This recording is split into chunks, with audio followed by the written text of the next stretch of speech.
Bienvenue. Alors aujourd'hui, on va se plonger dans des témoignages recueillis dans la rue, Oui, à Paris, sur les Champs-Élysées. C'est un micro-trottoir qui a été fait par la chaîne YouTube Adelaxia et aussi Louis Razon. d'accord. Et le sujet, il est, comment dire, assez sensible.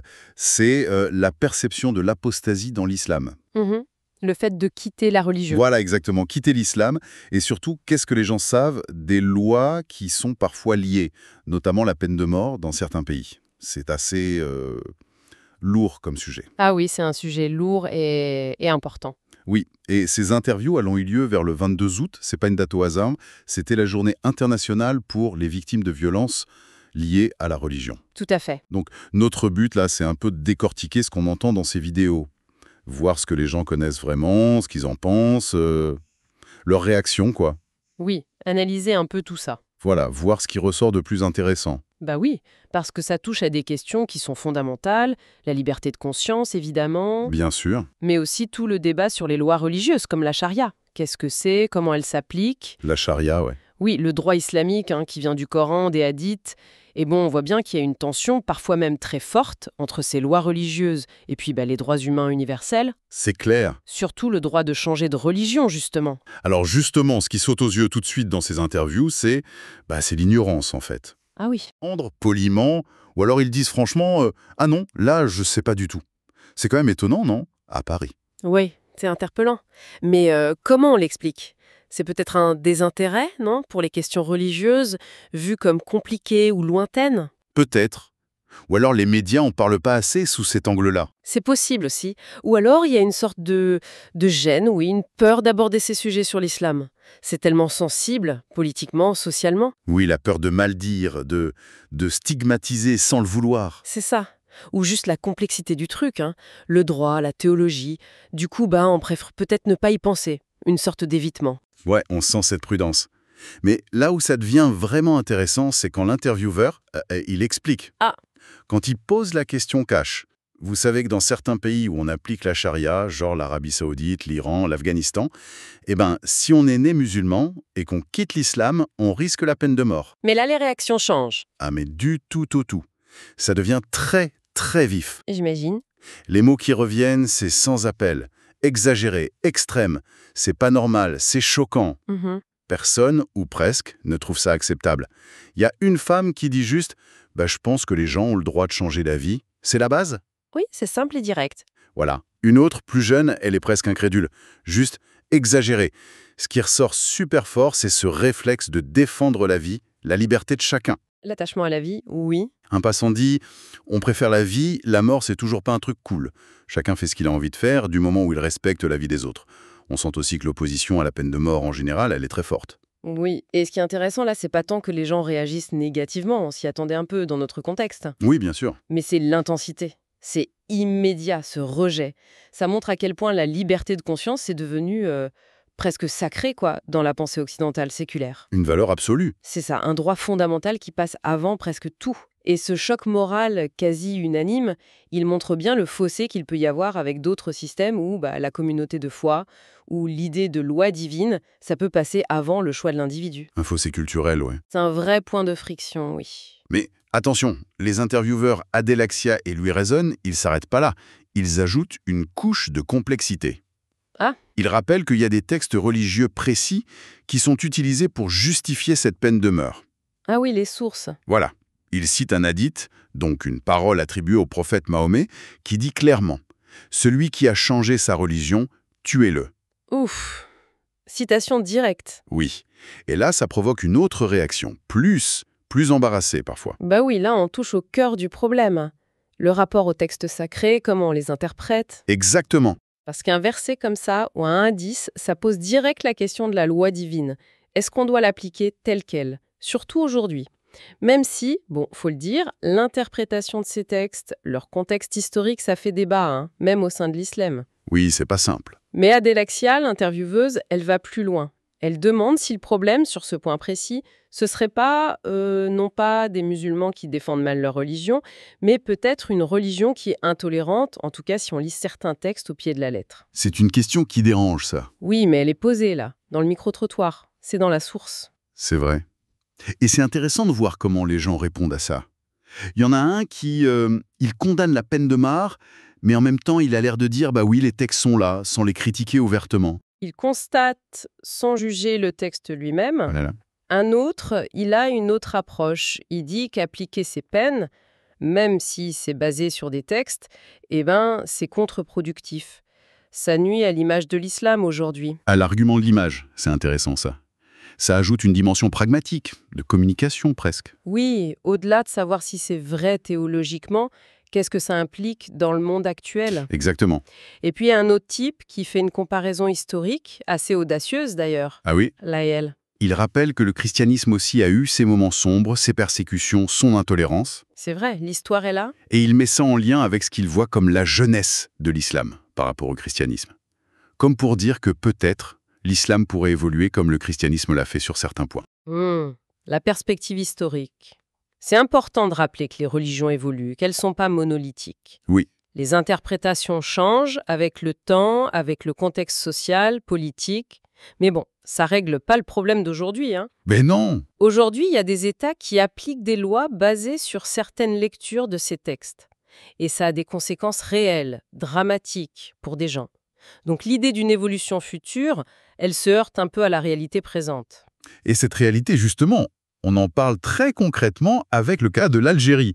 C'est le pays d'origine d'Adelaxia. Ah oui, Et elle explique qu'elle ne peut pas y retourner, sinon c'est la prison. pourquoi donc? À cause d'une loi, la loi 144 bis du Code pénal algérien. En gros, cette loi, elle punit l'offense au prophète ou le dénigrement du dogme ou des préceptes de l'islam. C'est une loi anti-blasphème, quoi. Exactement. Avec 3 à 5 ans de prison et une amende à la clé. Et comme Adelaxia, elle a critiqué l'islam publiquement, ben voilà. D'accord. Et le cas algérien, il est typique de cette contradiction qu'on voit dans pas mal de pays à majorité musulmane. C'est-à-dire, D'un côté, l'Algérie, officiellement, c'est une république démocratique et populaire. Elle a signé des traités internationaux sur les droits de l'homme, qui garantissent la liberté d'expression, de conscience. oui, Et de l'autre côté, elle garde cette loi 144 bis, qui clairement limite ses libertés au nom de la protection de l'islam. Apparemment, l'ONU a même critiqué cette loi d'ailleurs. ah bon? Oui, comme étant incompatible avec les engagements de l'Algérie sur les droits humains. Donc on est en plein dans cette tension d'un l'un. Un État qui se dit démocratique, mais une loi qui cède à des pressions religieuses ou conservatrices. Et cette tension, on la retrouve chez les gens interrogés. Il y a un homme d'origine algérienne qui dit que cette loi, bon, c'est pas normal, pour lui personnellement. Mhm. Mais qu'en même temps, si on vit là-bas, il faut respecter la doctrine du pays. C'est un peu résigné, non? Oui, ça peut être ça, une sorte de réalisme d'acceptation de la situation. La loi est là, même si on n'est pas d'accord, elle s'impose. C'est la reconnaissance d'un rapport de force. Mais alors, il y a un autre type, un chrétien de Côte d'Ivoire, qui a une position beaucoup plus tranchée. Ah oui?